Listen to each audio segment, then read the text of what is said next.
স্বাস্থ্যমন্ত্রী বলেছেন যে মানুষ ডাক্তারের পেছনে ঘুরবে না, ডাক্তার মানুষের পেছনে ঘুরবে। ভালো কথা, কিন্তু এই প্রতিশ্রুতি বাস্তবায়ন করবেন কিভাবে? ওনার এই কথাটা আমরা দুইভাবে দেখতে পারি। একটা হতে পারে মন্ত্রী মহোদয় বোঝাতে চান যে দেশে এত এত ডাক্তার তৈরি করা হবে যে মানুষকে আর দূরে যেতে হবে না। কিন্তু এটা কি সম্ভব? চলুন বাস্তবতাটা দেখি। বাংলাদেশে এখন প্রতি 10,000 মানুষের জন্য মাত্র 7 জন ডাক্তার আছেন। 7 জন। এটা প্রয়োজনের তুলনায় অনেক অনেক কম। এই ঘাটতি পূরণ করতে হলে তাহলে আজকে থেকে মেডিকেল কলেজগুলোতে প্রচুর শিক্ষার্থী ভর্তি করাতে হবে। কিন্তু এখানেই আসল সমস্যা। একজন শিক্ষার্থী যদি আজকেও মেডিকেল কলেজে ভর্তি হন, তাকে 5 বছর ধরে এমবিবিএস পড়তে হবে, তারপর 1 বছর ইন্টার্নশিপ করতে হবে, অর্থাৎ কমপক্ষে 6 থেকে 6.5 বছর এমবিবিএস করতেই চলে যাবে। আর যদি বিশেষজ্ঞ ডাক্তার হতে হয় তাহলে এর উপরে আরও 5 থেকে 8 বছর সময়। কিন্তু মন্ত্রী মহোদয়ের হাতে সময় আছে মাত্র 5 বছর। তার মানে আজকেও যদি কোনো শিক্ষার্থী মেডিকেল কলেজে ভর্তি হয়, এই সরকারের মেয়াদে ডাক্তার হয়ে একজন রোগীও তিনি দেখতে পারবেন না। সুতরাং ডাক্তারের সংখ্যা বাড়িয়ে এই মেয়াদে ফল পাওয়া সম্ভব না। এটা 10 থেকে 15 বছরের পরিকল্পনা হতে হবে। সেরকম কোনো দীর্ঘমেয়াদী পরিকল্পনার কথাই কি মন্ত্রী মহোদয় বলেছেন? যদি বলে থাকেন তাহলে সেটা স্পষ্ট করে জানান এবং সেই অনুযায়ী আমাদেরকে প্রতিশ্রুতি দিন।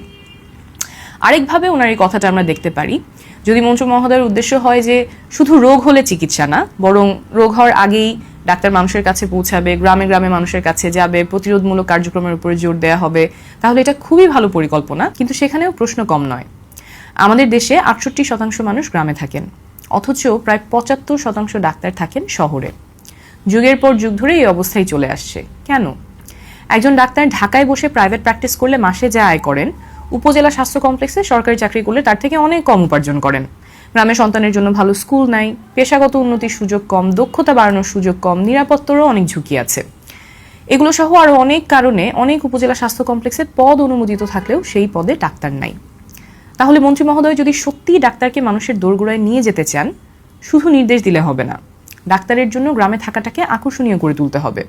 মানসম্পন্ন সরকারি বাসস্থান দিতে হবে, গ্রামে কাজ করলে পদোন্নতিতে সেটা বিবেচনায় নিতে হবে, নিরাপত্তা নিশ্চিত করতে হবে, প্রয়োজনে বিশেষ গ্রামীণ ভাতা দিতে হবে। আর শুধু ডাক্তার না, nurse, midwife, paramedic, technologist, pharmacist, community স্বাস্থ্যকর্মী সবার জন্য ব্যবস্থা নিশ্চিত করতে হবে। এসব বাস্তবায়নের পথরেখা কি? সুনির্দিষ্ট পরিকল্পনা আছে? কতদিন সময় লাগবে? আরেকটা প্রশ্ন, মন্ত্রী মহোদয় তার নিজের নির্বাচনী এলাকায় একটা মেডিকেল কলেজ, হাসপাতাল এবং 2টা আইসিইউ স্থাপনের ইচ্ছার কথা জানিয়েছেন। দেশের প্রত্যেকটা কোনায় মানুষের সুচিকিৎসা পাওয়ার অধিকার নিশ্চিত হোক, এটা আমরা সবাই চাই। কিন্তু একজন মন্ত্রী যখন নিজের এলাকার কথা আলাদা করে বলেন, তখন স্বাভাবিকভাবেই প্রশ্ন জাগে, এটা কি স্বাস্থ্যসেবার ঘাটতি মেটানোর জন্য তথ্যভিত্তিক সিদ্ধান্ত, নাকি রাজনৈতিক বিবেচনা? দেশে এমন অনেক জেলা উপজেলা আছে যেখানে বিশেষজ্ঞ চিকিৎসার সুযোগ নাই, আইসিইউ তো দূরের কথা। জাতীয় অগ্রাধিকারের তালিকায় ওনার নির্বাচনী এলাকায় কি সবার আগে ছিল? আরেকটা কথা, আমরা ডাক্তার তৈরি করছি কিন্তু সেই ডাক্তাররা থাকছেন না। প্রতি বছর বহু মেধাবী চিকিৎসক বিদেশে পাড়ি জমাচ্ছেন ভালো কর্মপরিবেশ, দক্ষতা বাড়ানোর সুযোগ, মানসম্মত বেতন এবং নিরাপত্তার জন্য। এটা আমাদের সিস্টেমের ব্যর্থতা। এই ব্রেইন ড্রেন ঠেকানোর কোনো পরিকল্পনা আছে কি মন্ত্রী মহোদয়ের? না হলে এক হাতে তৈরি করে আরেক হাতে আমরা হারাতে থাকব। মন্ত্রী মহোদয় একটা সুন্দর প্রতিশ্রুতি দিয়েছেন, ওনার প্রতিশ্রুতি বাস্তবায়ন কিভাবে করবেন সেই পরিকল্পনাটা আমরা জানতে চাই। আমরা চাই এই সরকার স্বাস্থ্য খাতে সফল হোক, কারণ সফল হলে আমাদেরই কল্যাণ।